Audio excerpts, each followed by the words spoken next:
பீகாரில் ஒரு திடீர் ட்விஸ்ட் ஏற்பட்டிருக்கு. பீகாருடைய தேர்தல் களம் அப்படிங்கிறது பரபரப்பாக போயிட்டு இருக்கு இல்லையா? 2 அணிகள் என்டிஏ, அதுக்கப்புறம் காங்கிரஸ் தலைமையிலான இந்தியா கூட்டணி. அங்கே பீகாரில் பொறுத்த வரைக்கும் தேஜஸ்வி யாதவ் அவர் அங்கே லீடராக இருக்கார். அப்போது 2 அணிகளுக்குரிய மாஸ்டர் பிளான் என்னங்கிறத பற்றி பார்க்க போகிறோம். இப்போது களம் எப்படி இருக்குது அப்படிங்கிறதும் மிக முக்கிய கவனத்தை ஈர்த்திருக்கக்கூடிய விஷயமாக இருக்குது. பீகார் சட்டப்பேரவை தேர்தலில் முதல் கட்ட வாக்குப்பதிவுக்கான பிரச்சாரம் சூடுபிடிச்சிருக்கு. இப்போ பீகார் எதிர்க்கட்சிகளுடைய மெகா கூட்டணி தொகுதி பங்கீட்டில் குளறுபடி செய்து ஒரு பரபரப்பை உருவாக்கியிருக்காங்க, ஒரு குழப்பத்தை உருவாக்கியிருக்காங்க அப்படின்னு சொல்லலாம். நிதிஷ்குமாரை முதல்வராக அறிவிக்க மாட்டோம் அப்படின்னு பாஜக முக்கியமாக உள்துறை அமைச்சர் அமித்ஷா சொல்லியிருக்காரு இல்லையா? அதன் மூலமாக தேசிய ஜனநாயக கூட்டணியுடைய அந்த கூட்டணியில் ஒரு சலசலப்பு உருவாகியிருக்கு. இப்போ 2 பக்கமும் ஒரு சின்ன சிக்கல் இருக்குன்னு சொல்லலாம். இந்த பக்கம் இந்தியா கூட்டணி எடுத்துக்கிட்டோம் அப்படின்னா தொகுதி பங்கீடுங்கிறது இன்னும் சுமூகமாக இல்லை. ஒரே தொகுதியில் 2 கட்சி சேர்ந்தவங்களும் போட்டியிடுறதுக்கான சூழலாம் உருவாக்கியிருக்கு, அது ஒரு சிக்கல். இந்த பக்கம் என்டிஏ எடுத்துக்கிட்டோம் அப்படின்னா நிதிஷ்குமார் முதலமைச்சர் வேட்பாளர் கிடையாது, அது தேர்தல் முடிந்த பிறகு பார்த்துக்கலாம் அப்படிங்கிற மாதிரி அமித்ஷா சொல்லியிருக்கிறது அந்த பக்கம் சலசலப்பு ஏற்படுத்தியிருக்கு. இப்போ இது 2மே இப்படி போயிட்டு இருக்கிற நிலையில் வாக்காளருடைய மனநிலை என்ன, களம் என்னவாக இருக்குது அப்படிங்கிறதான் பார்க்க வேண்டியதாக இருக்குது. தேசிய அரசியலில் முக்கியத்துவம் வாய்ந்த மாநிலமான பீகார் சட்டப்பேரவை தேர்தலை எதிர்கொள்ள இருக்குது. 2024 மக்களவைத் தேர்தலின் போது பாஜகவால் தனிப்பெரும்பான்மை பெற முடியாத சூழ்நிலையில் பீகாரில் நிதிஷ்குமார் கட்சியினுடைய எம்பிக்களே தேசிய ஜனநாயக கூட்டணியை ஆட்சி அமைக்க முக்கிய காரணமானாங்க நம்ம எல்லாருக்குமே தெரியும். மக்களவைத் தேர்தலில் பீகாரில் மொத்தம் இருக்கக்கூடிய 40 தொகுதிகளில் என்டிஏ 30 தொகுதிகளையும் இந்தியா கூட்டணி 9 தொகுதிகளையும் வின் பண்ணாங்க. இந்த சூழ்நிலையில் தான் இந்த பீகார் சட்டப்பேரவை தேர்தல் முடிவுகள் பாஜக கூட்டணி மற்றும் ஆர்ஜேடி காங்கிரஸ் கூட்டணிக்கு முக்கியமானதாக மாறியிருக்கு. 243 உறுப்பினர்களை கொண்ட பீகார் சட்டப்பேரவையில் 121 தொகுதிகளுக்கு நவம்பர் 6ஆம் தேதியும் 122 தொகுதிகளுக்கு நவம்பர் 11ஆம் தேதியும் 2 கட்டமாக எலெக்ஷன் நடக்கிறது நம்ம எல்லாருக்குமே தெரியும். இதில் முதல் கட்ட தேர்தலுக்கான வேட்பு மனுக்களை திரும்ப பெற கடைசி நாள் வரைக்கும் தொகுதி பங்கீடு முடிக்காமல் அடிச்சுக்கிட்டு இருக்காங்க அப்படின்னு தான் நம்ம சொல்லணும். ஒவ்வொரு ஆளுக்கு ஒரு வேட்புமனு தாக்கல் பண்ணிக்கிட்டு இருக்காங்க மெகா கூட்டணியினர் அப்படின்னு தான் நம்ம சொல்லணும். மெகா கூட்டணியில் ஆர்ஜேடி, காங்கிரஸ், சிபிஐ எம்எல், அதே போன்று விஐபி கட்சி, சிபிஐ, சிபிஎம், ஜேஎம்எம் ஆகிய கட்சிகள்லாம் இருக்காங்க, ஒரு மெகா கூட்டணியாக இருக்காங்க. கடந்த ஒரு மாதமாகவே பார்த்தோம் அப்படின்னா இந்த கட்சிகளிடையே ஒரு தொகுதி பங்கீடு அப்படிங்கிறது பேச்சுவார்த்தை நடந்தும் கூட கடைசி வரைக்கும் குழப்பம்தான் இருக்குது. முதல் கட்ட தேர்தலில் வேட்புமனு தாக்கல் செய்வதற்கான கடைசி நாள் வரைக்கும் எந்த கட்சி எந்த தொகுதியில் போட்டியிடும் அப்படிங்கிறது உறுதியாகலை.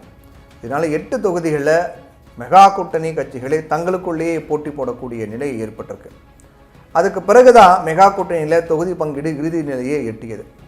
இதன்படி மெகா கூட்டணிக்கு தலைமை வகிக்கக்கூடிய ஆர்ஜேடி 143 தொகுதிகளையும், காங்கிரஸ் 60 தொகுதிகளையும், சிபிஐ எம்எல் 20 தொகுதிகளையும், விஐபி கட்சி 15 தொகுதிகளையும், சிபிஐ 9 தொகுதியிலையும், சிபிஎம் 4 தொகுதியிலும், ஐஐபி கட்சி 2 தொகுதியிலையும் போட்டியிடுறாங்க அப்படின்னு சொல்லப்பட்டிருக்கு.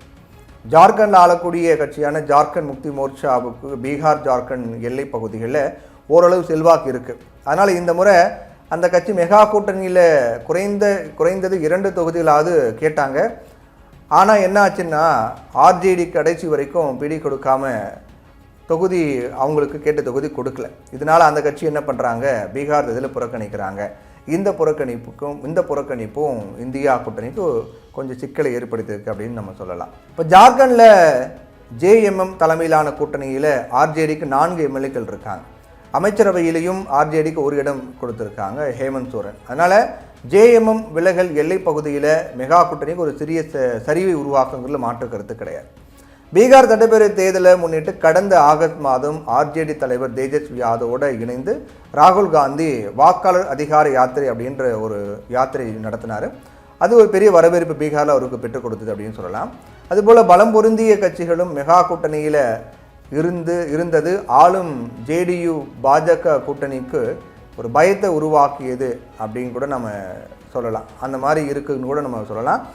அப்போது என்ன ஆகுது, தேர்தல் நெருக்கத்தில் முதலமைச்சர் நிதிஷ்குமார் என்ன பண்ணுறாரு, பல்வேறு தரப்பினருக்கும் எண்ணிலடங்கா அறிவிப்புகளை வெளியிட்டு மக்களை குஷிப்படுத்துகிறார் அப்படின்னு சொல்லலாம். நிறைய அறிவிப்புகளாம்.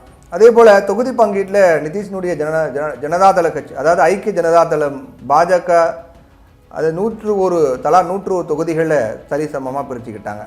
சிராக் பஸ்வானுக்கு 29, அதே போல் ஹெச்ஏஎம் கட்சி, ஆர்எல்எம் கட்சிகள்லாம் பார்த்தீங்கன்னா தலா 6 தொகுதிகள்லாம் ஒதுக்கிட்டாங்க. அப்போது அவங்க தொகுதி பங்கீடெலாம் பக்காவாக பிரித்து அவங்க முந்திக்கிட்டாங்க அப்படின்னு நம்ம சொல்லலாம். வாக்காளர் அதிகார யாத்திரைக்காக இந்தியா முழுவதும் இருக்கக்கூடிய இந்தியா கூட்டணி கட்சிகளுடைய தலைவர்கள் பீகாருக்கு வந்தாங்க. அதோட வாக்காளர் பட்டியல் சிறப்பு தீவிர திருத்தம், வாக்கு திருட்டு உள்ளிட்ட குற்றச்சாட்டுகளை ராகுலும் தேஜஸ்வியும் முன்வச்சது பொதுமக்களுடைய கவனத்தையும் அது ஈர்த்தது. இந்தியா முழுக்க அது கவனம் பெற்றது அப்படின்னு சொல்லலாம். இதே வேகத்தில் தொகுதி பங்கீட்ட உடனடியாக அவங்க இறுதி பண்ணியிருந்தாங்க அப்படின்னா இன்னும் அவங்களுக்கு கூடுதல் பலத்தை கொடுத்துருக்கும். ஆனால் அதில் கடைசி வரைக்கும் ஒரு மழுப்பல், ஒரு குழப்பம் தான் போயிட்டு இருந்தது. அது அவங்களுக்கு கூடுதல் பலமாக மாறி இருப்பதை தடுத்திருக்குது அப்படின்னு நம்ம சொல்லலாம். மெகா கூட்டணியில் ஏற்பட்ட தொகுதி பங்கீடு குழப்பத்தை வைத்து அவங்களை கடுமையாக விமர்சிக்க ஆரம்பிச்சிருக்கிறது என்டிஏ கூட்டணி.